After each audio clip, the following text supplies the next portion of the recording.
आइए दोस्तों जानते हैं बिहार की 25 बड़ी खबरों को। लेकिन उससे पहले वीडियो को लाइक करें, चैनल को सब्सक्राइब करें और कमेंट्स में बताएं कि आप किस जिले या शहर से इस वीडियो को देख रहे हैं।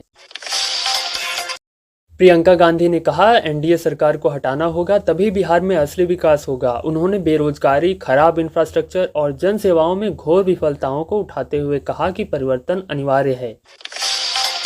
मोकामा में 20 वर्षों की शांति के बाद फिर से बाहुबली राजनीति उभरी है। स्थानीय नेता दुलार चंद यादव की हत्या ने छोटे सरकार वर्सेस भूमिहार डॉन की पुरानी लड़ाई को फिर सक्रिय कर दिया है।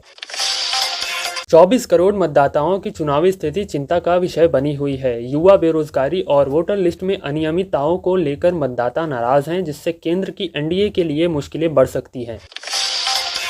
चिराग पासवान की लोक जनशक्ति पार्टी ने 40 सीटें मांगी हैं, जबकि भारतीय जनता पार्टी 25 देने को तैयार है। इस उलझन ने भाजपा गुट में भूचाल ला दिया है। चुनाव आयोग ने बिहार विधानसभा चुनाव की तारीखें घोषित कर दी हैं। मतदान 6 नवंबर और 11 नवंबर को होगा, जबकि मतगणना 14 नवंबर को तय है। इस बार छठ पूजा के बाद चुनाव होने वाला है। राजधानी पटना के आसपास किसानों द्वारा पटवार और राजस्व रिकॉर्ड में गड़बड़ी का आरोप लगाया गया है। किसानों ने एसडीएम कार्यालय के बाहर धरना दिया और कहा कि लंबे समय से सही मापजोख नहीं हो रहा, इसके कारण खेतों की सीमा विवाद बढ़ रही है। भागलपुर के एक प्रमुख उद्योग क्षेत्र में हाल ही में आग लगने से उत्पादन ठप हो गया है। कर्मचारियों ने बताया कि सुरक्षा मानकों में कमी थी। स्थानीय प्रशासन ने स्थल का मुआयना शुरू कर दिया है। मुजफ्फरपुर जिला शहर के तालाब में अचानक बढ़े जलस्तर के कारण कई इलाकों में पानी भर गया। स्थानीय लोग कह रहे हैं कि नगर पालिका की नालियां पुरानी है और बारिश के समय बचाव नहीं हो रहा है, जिससे स्वास्थ्य विभाग सतर्क हुआ। गया में एक वृद्धाश्रम में सफाई कर्मियों की हड़ताल के कारण भोजन वितरण बाधित हुआ। वरिष्ठ नागरिकों में अस्वस्थता की शिकायत सामने आई है। प्रशासन ने कहा कि समस्या आज हल कर दी जाएगी।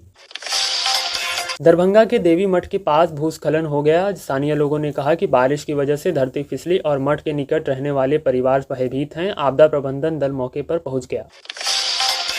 समस्तीपुर जिले के ग्रामीण इलाके में ट्रक द्वारा एक स्कूल बस को टक्कर मारी गई। किस्मत से कोई बड़ी जान माल की हानि नहीं हुई, लेकिन बच्चों व अभिभावकों में डर संताप फैला है। रोहतास में रेलवे लाइन के पास अवैध निर्माण पकड़ में आया है। रेलवे प्रशासन ने नोटिस जारी किया कि सुरक्षा रुकावट का खतरा बन रहा है, निर्माण तुरंत हटाया जाना चाहिए।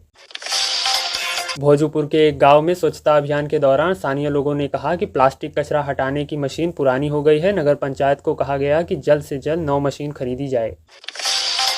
सुपौल के नदी किनारे बसे ग्राम में बाढ़ के बाद जलस्तर नहीं गिरा। स्वास्थ्य विभाग ने मलेरिया डेंगू का खतरा जताया है और कीटनाशक छिड़काव की तैयारी शुरू कर दी गई। पश्चिम चंपारण में स्कूल की बिल्डिंग में दरारें पड़ने से शिक्षकों छात्रों में डर है। एजेंसी को बुलाया गया। भवन की सुरक्षा जांच के लिए स्कूल अल्पकालीन बंद करने की चेतावनी दी गई। किशनगंज में सीमा शुल्क विभाग के सामने दूध वितरण में गड़बड़ी का खुलासा हुआ। जांच में पाया गया कि वास्तविक मात्रा कम दी जा रही है। विभाग ने क्षेत्रीय अधिकारी को नोटिस भेजा। कटिहार के रेलवे ओवरब्रिज में देर रात्रि बिजली का तार टूट गया, जिससे ट्रेनों को देर हुई और यात्रियों में आक्रोश व्याप्त हुआ। रेलवे ने तुरंत मरम्मत के आदेश दिए। अररिया में एक निवासी ने दावा किया कि बैंक में पेंशन खाते में पैसा गलत तरीके से ट्रांसफर हुआ है। बैंक ने क्षमा याचना की है और तुरंत ट्रांजैक्शन की जांच शुरू कर दी गई। पश्चिमी चंपारण के बेतिया के एक पंचायत में बिजली के पोल गिरने से 3 लोगों को चोटें आई। स्थानीय बिजली विभाग ने घटनास्थल पर जाकर पोल बदलने की प्रक्रिया शुरू कर दी। पूर्णिया में बलि किए गए पशुओं के अवशेष खुले में पड़े मिले। वन विभाग व नगर निगम को पत्र भेजा गया कि स्थानीय इलाके में सफाई व जागरूकता बढ़ाई जाए। खगड़िया की बाजार समिति में अनियमित रूप से बेचे जा रहे फल सब्जियों के मामले में उपभोक्ता फोरम ने शिकायत दर्ज कराई है। प्रशासन ने ट्रेसिंग व टैक्सी की व्यवस्था करने का निर्देश दिया। बेगूसराय की लोकसभा क्षेत्र में एक रोड उद्घाटन समारोह में मंत्री व स्थानीय विधायक के बीच मंच पर बुरी तरह बहस देखने को मिली। वीडियो वायरल हो गया, जिससे हल्के हल्के राजनीतिक तनाव बढ़ता दिखा। बांका में आश्रय घर में रह रहे बुजुर्गों ने शिकायत की है कि खाना की गुणवत्ता कम हो गई है और सफाई भी संतोषजनक नहीं है। सामाजिक कल्याण विभाग ने निरीक्षण कमेटी गठित कर दी।